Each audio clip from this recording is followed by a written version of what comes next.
एक ताबीई थे ना, उनका मैंने वाक़या सुना, भी नाम भूल गया उनका। उनके जब शादी हुई ना, तो दुल्हन का कमरा सजाया गया। पहले ये खुशबू बड़ी अच्छी होती थी। अब वो कमरे में गए तो वो मुसल्ला पर। उनकी दुल्हन थी, वो भी कोई अल्लाह वाली बुजुर्ग थी। उन्होंने 1 डेढ़ घंटा इंतजार किया, वो भी खड़ी हो गई मुसल्ले पे, चलो भाई।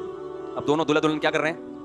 नमाज पढ़। तो सुबह जो थी ना, वो जैसे रिश्तेदार मिलने आते हैं ना दुल्हन से, उनके भाई आए और लोग आए खातून के कि भाई आपने शौहर को कैसा पाया। उन्होंने कहा अभी तो नमाज से फुर्सत मिली नहीं है।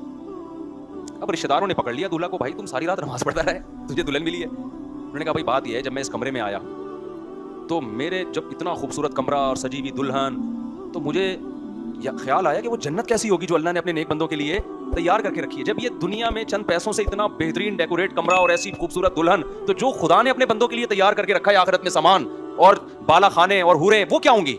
कह रहे मैं इस सबको भूल के किस जन्नत में गुम हो गया उस आखिरत, और मैं अल्लाह से मांगने लगा, ए अल्लाह मुझे उस जन्नत से महरूम ना करना। पूरी रात में यही दुआएं मांगता रहूं।